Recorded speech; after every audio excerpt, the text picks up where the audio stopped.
Russell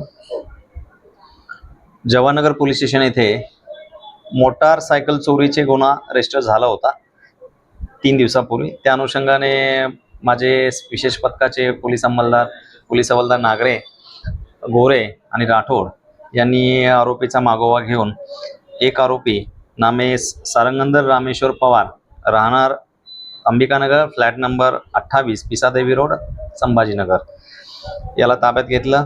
त्याच्याकडे चौकशी केली असता त्याने डीमार्ट परिसर, शानूर मिया दर्गा, जवाहरनगर पोलीस स्टेशनच्या अंतर्गत या ठिकाणावरून आठवडे बाजार, जो सोमवारचा आठवडे बाजार असतो, या ठिकाणाहून मोटारसायकल चोरी केली असल्याचे सांगितले। त्या अनुषंगाने माननीय न्यायालयासमोर हजर केले असता माननीय न्यायालयाने 2 दिवसाची पोलीस कोठडी दिली।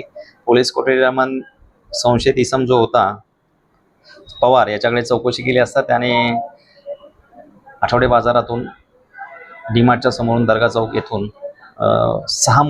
5 मोटारसायकल चोरी केल्याचे सांगितले आणि त्या मोटारसायकल ह्या जालना जिल्ह्यात विकल्याचे असे सांगितले। त्या अनुषंगाने आम्ही सुरेश गंगाधर पवार, मेरखेडा तालुका भोकरदन, जिल्हा जालना येथील आरोपी संशयित इसमास ताब्यात घेतले। हा इसम पवार याच्याकडून ह्या मोटार गाड्या विकत घेत होता आणि तिकडे त्या विकत होता। त्या अनुषंगाने 6 मोटारसायकल, 5 जवाहरनगर पोलीस स्टेशनचे गुन्हे तसेच एक सिडकोचे गुन्हा उघड केलेला आहे।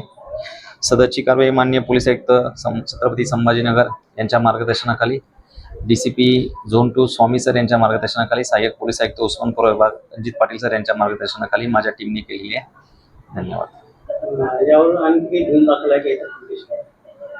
नाही, माझ्याकडे टोटल आता 5 गुन्हे दाखल झालेले आहे आरोपींवरती। रेकॉर्डवरचे 2 गुन्हे दाखल आहे या आरोपीच्या विरोधात।